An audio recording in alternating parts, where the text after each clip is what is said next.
جو عشق محبت ہے اس میں بھی یہ کہ تھوڑا سا جو آپ نے ذکر کیا چرواہے کا بھی، تو آج کل بھی ہم دیکھتے ہیں، ظاہر ہے کہ ایک عشق کا ہوتا ہے جس میں تھوڑا سا ملنگی بھی ہوتا ہے سلسلہ، جو بالکل اس طرح سے مطلب باقی چیزوں کو جانے بوجھے بغیر جو ہے انسان محبت کا اظہار کرتا ہے، تو اس میں کئی ایسی بھی چیزیں ہوتی ہیں جو مناسب نہیں لگتی، جو مطلب بندہ کہتا ہے کہ شاید یہ مناسب نہیں ہے، لیکن وہ شاید عشق یا والہانہ پیار یا جو ایک وہ سلسلہ ہوتا ہے تو اس میں انسان تھوڑا بہ جاتا ہے، تو اس کو کس مطلب طریقے سے آپ جیسا بتا رہے ہیں کہ مطلب مخل اس طرح نہیں ہونا چاہیے، یا کوئی اگر بندہ چیز اس طرح کی دیکھے تو اس کو تھوڑا سا اصلاح کرنے کی کوشش ہے، کس طرح آپ اس کو مطلب دیکھتے ہیں ان چیزوں کو؟ جی جی بنا میرا پوائنٹ سمجھ گئے ہوں گے؟ جی بالکل سمجھ۔ دو چیزیں ہیں، عشق ہے، ایک شریعت۔ ہم نے کوشش کرنی شریعت کے دائرے میں رہیں، اس کے مطابق چلیں۔ ایک آدمی عشق کر رہا ہے اہل بیت سے اور اس کے لیے مختلف طریقے استعمال کر رہا ہے، لیکن اس شرک کی طرف نہیں جاتا، اس سے مذہب سے کوئی نقصان نہیں ہو رہا، اور اس بیچارے کو پتہ بھی نہیں ہے، تو اس کی بخشش ہے، کوئی مسئلہ نہیں، اس کو ثواب ملے گا۔ لیکن ایک آدمی کو جان بوجھ کے کر رہا ہے، اس کو پتہ بھی ہے یہ عشق ہے لیکن بے تکا عشق ہے، یہ عشق ہے لیکن اس سے مذہب بدنام ہو رہا ہے، یہ عشق ہے لیکن یہ شریعت کے خلاف جا رہا ہے، احکام دینی کے خلاف جا رہا ہے، اور جان بوجھ کے ایسا کر رہا ہے، اس کو آگے بڑھا رہا ہے، تو پھر صحیح نہیں ہے۔ نہیں کہ پھر جو ہے وہ ایسا کوئی کام نہیں کرنا چاہیے جس میں ظاہری طور پر عشق کا اظہار ہو، لیکن یہ کہ اس سے دین کو نقصان پہنچ رہا ہو، اس سے پرہیز کرنا چاہیے۔ میں مثال درج کروں گا، شہدائے کربلا سے بڑا کوئی عاشق نہیں تھا امام حسین کا، کوئی بھی نہیں تھا، ہم پہنچ بھی نہیں سکتے، ان کے خاک کو بھی نہیں پہنچ سکتے۔ حبیب ابن مظاہر میں جو عشق تھا، مسلم بن اوسچہ میں جو عشق تھا، لیکن اسی کربلا کے میدان میں کوئی بھی غیر فطری کام نہیں کیا شہدائے کربلا نے، کہ کسی نے خودکشی کی ہو یا اپنے آپ کو مارنا شروع کر دیا ہو، یا اسی میدان کربلا میں جو بے تکا دشمن پر حملہ کر دیا ہو، یا جو ہے وہ اپنے آپ کو دشمن کے درمیان خودکش بنا کر جو ہے وہ ڈال دیا ہو، ایسا کوئی بھی واقعہ کربلا میں نہیں ملتا، جو بھی تاریخ اب اٹھا کر۔ ہم نے عشق کرنا ہے، لیکن عشق اسلام کے دائرے میں رہ کر امام حسین کی تعلیمات کے مطابق کرنا ہے، اور شہدائے کربلا کی پیروی کرتے ہوئے۔ شہدائے کربلا 2 محرم سے لے کر 10 محرم تک کربلا کے میدان میں رہے، اور ان کو کئی دفعہ موقع ملا ہے کہ دشمن کو تیس نیس کر دیں، کئی دفعہ موقع ملا ہے اچانک حملہ اس پہ کر دیں، لیکن انہوں نے نہیں کیا۔ آدمی جس کو دشمن نے 10 دن سے گھیرے میں لیا ہو اور وہ پیاسا ہو، اس کو کسی اجازت کی ضرورت نہیں ہوتی، وہ واپس سے باہر ہو جاتا ہے، اور اس کے لیے جتنا معاملہ ڈیلے ہوگا اتنا ہی اس کے لیے نقصان دہ ہے، پیاس کے حوالے سے، سختی کے حوالے سے، دشمن کے گھیرے کے حوالے سے۔ لیکن کربلا میں آخر دم تک کوئی ایک ایسی مثال نہیں ملتی کہ جہاں کسی بھی شہید نے امام کے پوچھے بغیر کوئی قدم اٹھایا ہو۔ جتنا پریشر غازی عباس پر تھا نا بچوں کی پیاس کے، اس پر کتنا بھی نہیں، کسی پر نہیں، لیکن آخر دم تک تلوار نہیں نکالی۔ جو سچویشن ہم حضرت عباس کی بتاتے ہیں، جو بہادری ہم بیان کرتے ہیں، جو تاریخ میں ملتی ہے، جو امام حسین کی زبان مبارک سے ظاہر ہوئی ہے، وہ بتا رہی ہے کہ جب پانی بند ہوا تھا تو حملہ ہو جانا چاہیے۔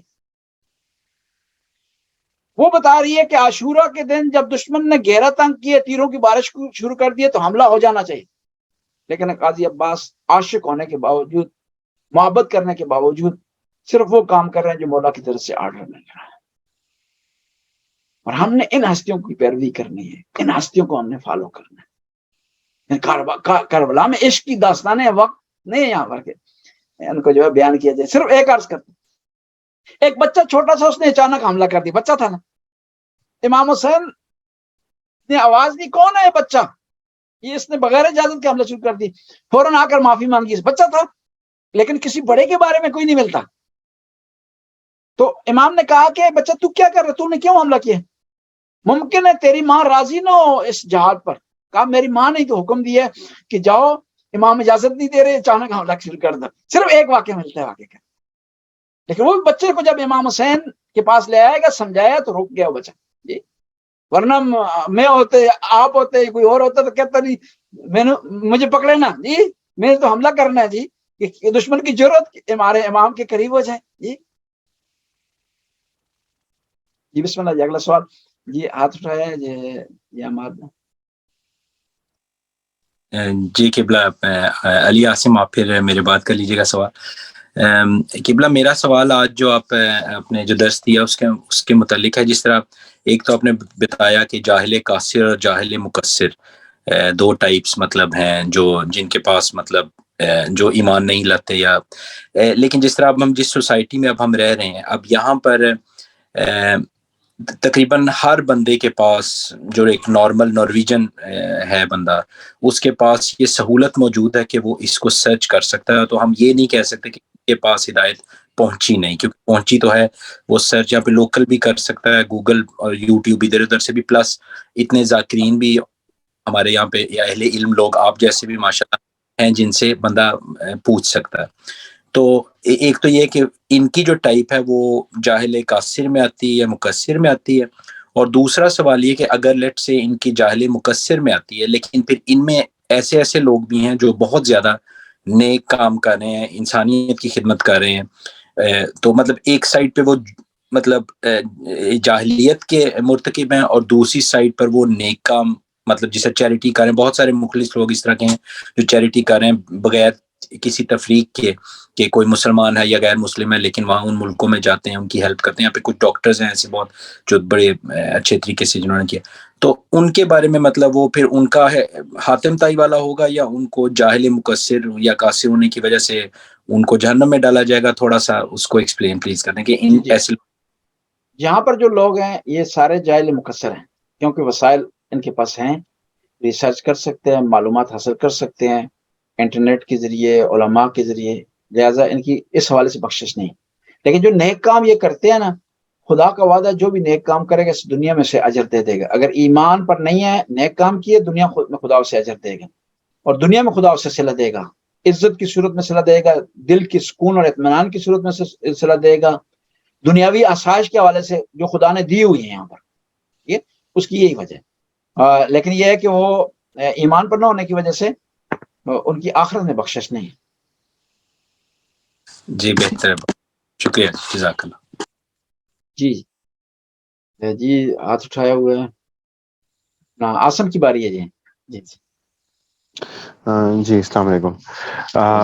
میرا سوال وہی تھا کہ جیسے حضرت موسیٰ کا آپ نے واقعہ بیان کیا، اس کے اندر اور یہ پہلو بھی کہ ہر انسان اپنی عقل کے حساب سے اس کا ایمان ہے، اور مطلب اللہ نے ایک طرح سے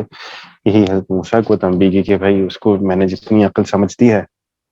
جتنا میں نے اس کو فہم دیا ہے، جتنی اس کو میں نے کیپیسٹی دی ہے، بیسیکلی سکت دی ہے، اس کے حساب سے وہ ایمان لا رہا ہے. تو کیا یہ ممکن نہیں ہے کہ جو لوگ خدا کی وحدانیت پہ ایمان نہیں لا رہے،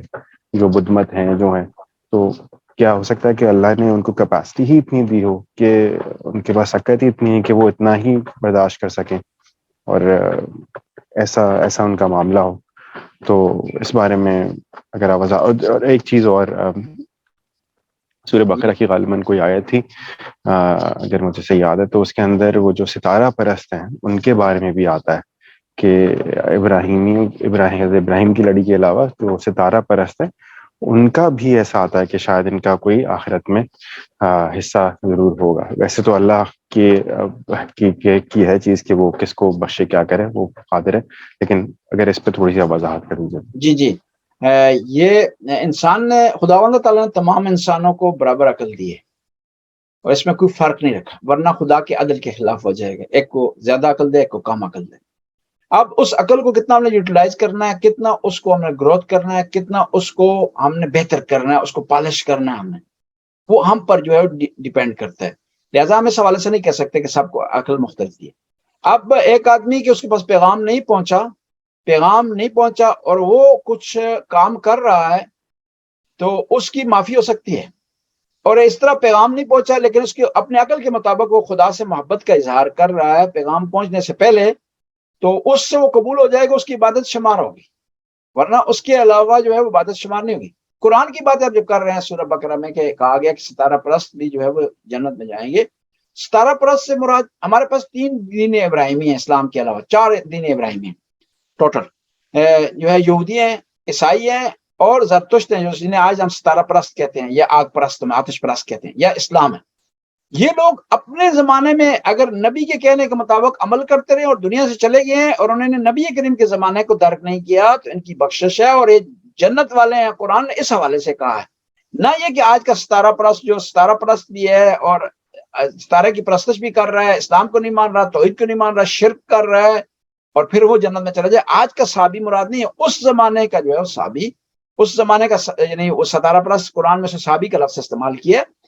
اس زمانے کا ستارہ پرست، اس زمانے کا یہودی، اس زمانے کا عیسائی